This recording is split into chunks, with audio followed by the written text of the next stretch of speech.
Hi everyone, in today's video I will be reviewing part 2 of the Wet n Wild and Sanrio collection. I will be starting with the Kuromi eyeshadow palette.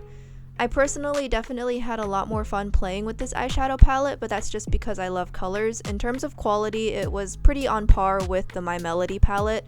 The purples are definitely not opaque, but they certainly build and are blendable. So if I had to pick between blendable or opacity, I definitely would rather be able to blend out my shadow. So as you can see here, it does build up and blend out pretty well.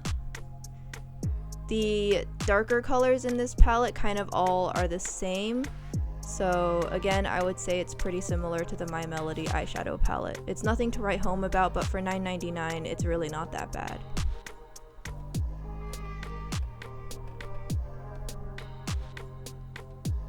There is a black in this eyeshadow palette. Well, it's like a really dark purple black basically, and this is actually a very good black. It is not super opaque, but it builds and blends so nicely with almost no fallout, so it is excellent to use to deepen up other colors you're using. So as you can see here, I can turn this purple into a very deep purple with very little effort. So I was definitely impressed with this black, and I will probably keep using this black in the future.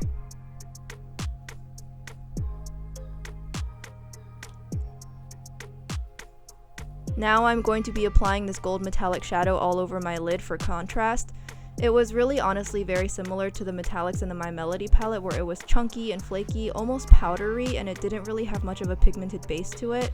Overall, the metallics in this collection just really didn't impress me, so I personally will be passing on these metallics. I just simply have much better metallics in my collection. This inner corner highlight color on the top left is okay. It's not the best. It's not the same formula as the gold. The particles are much finer, but again, it doesn't really have much opacity. You can see here that this purple metallic is buildable and you can work with it to some degree, but again, it's just not as impressive as it looks in the pan.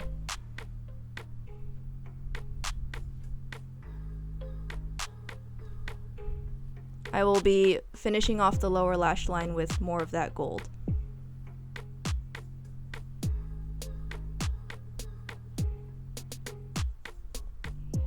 Here I'm zooming you guys in so you guys can really see a close-up of this eye look.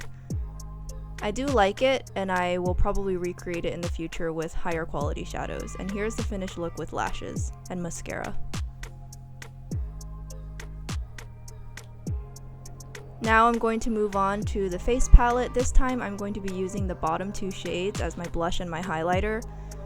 I again made the mistake of applying way too much blush. This is a very pigmented face palette, so as you can see, I'm trying to do some damage control there.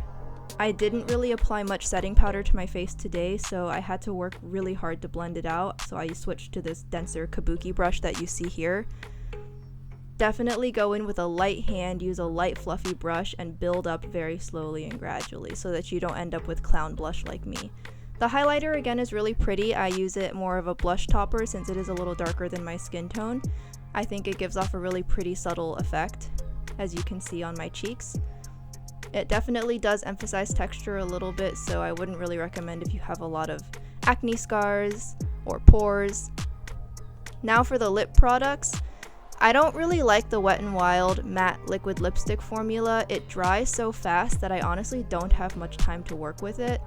And because of the fact that I'm constantly having to correct the shape of my lips, I do have to draw in and contour and reshape my lips very slowly and carefully, which gives me almost no time to try and fix any mistakes because by the time I'm done, the other parts of the lipstick have dried.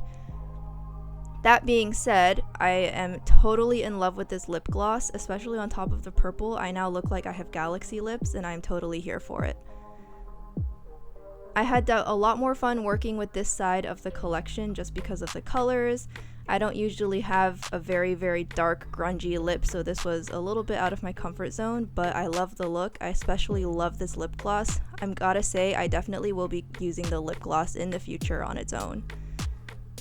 Overall, my favorite parts of the collection are the face palette and the two lip glosses, as well as the two double-ended brushes.